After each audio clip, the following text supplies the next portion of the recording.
Doug Pugh coming to you from Jefferson High School, defensive end Tyriq McCord. Tyriq, congratulations on your acceptance into the All-American football game, the Army All-American game.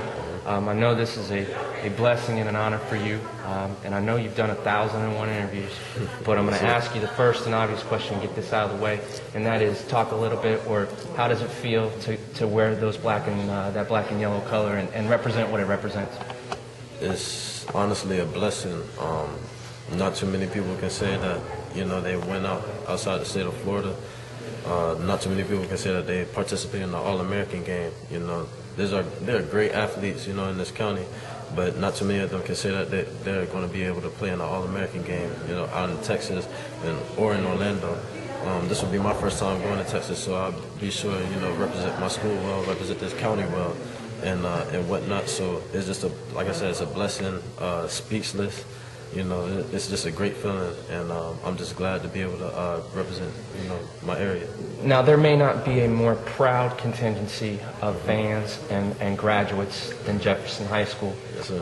And Carver City and the neighborhood that it represents, and, yes, sir. and defending state champs. And you talked a little bit about the adversity that you guys had faced this year, yes, sir. And we stood on the second day of the brand new year this year at the combine, and we talked about the expectations and everything else. So if you want to kind of give us from point A to point B in terms of how you felt, versus at the beginning of the season versus right now, and things and how they're going.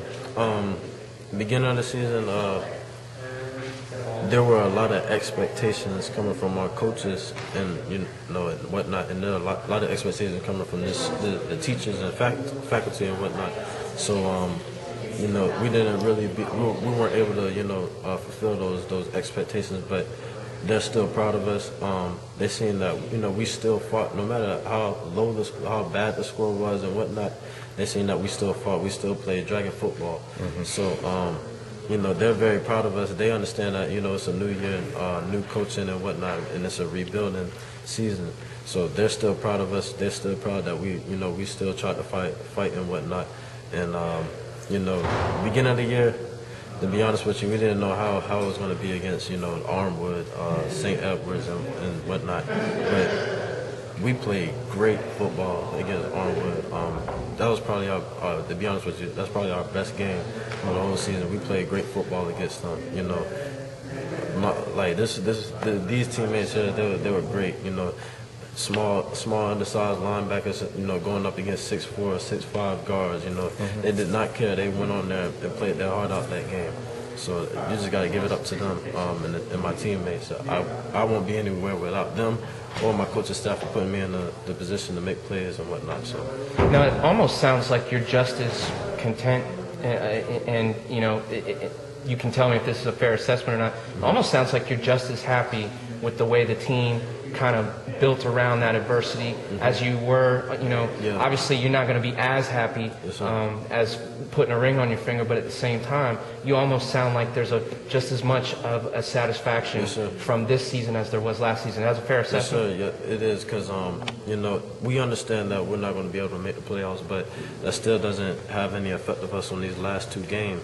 So we're just trying to go out the season 5-0. And we're trying to go out, the defense as a whole, go out without letting anybody score. That's just our mentality. So we have Strawberry Crest and Brandon, up next, and we're trying to get goose eggs on them, mm-hmm. just to show that, this is Dragon football. You got to still be scared of that name. Right. So we're gonna be just fine. We're not going to, make the playoffs, not as usual, but everybody will still remember that, this is Dragon football. We went out 5-0 in our last season and didn't give up any points in the last game. So that'll work. Now, yes, give me, real quick, give me your top 5 what you've narrowed down to, and the top 6. Yes, here we go. Here we go. TCU, Florida, Georgia, Miami, USC Trojans, and then that's pretty much it right there. I said them all, right? Okay. Yeah. Yes, sir.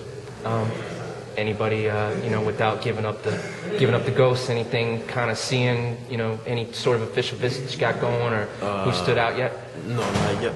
I'm still setting up dates, but I'll have Georgia, USC, TCU, officials, and South Carolina too. Yes, sir. All right. Well, you've heard it here from the man. the myth, the legend, Mr. Tyriq McCord.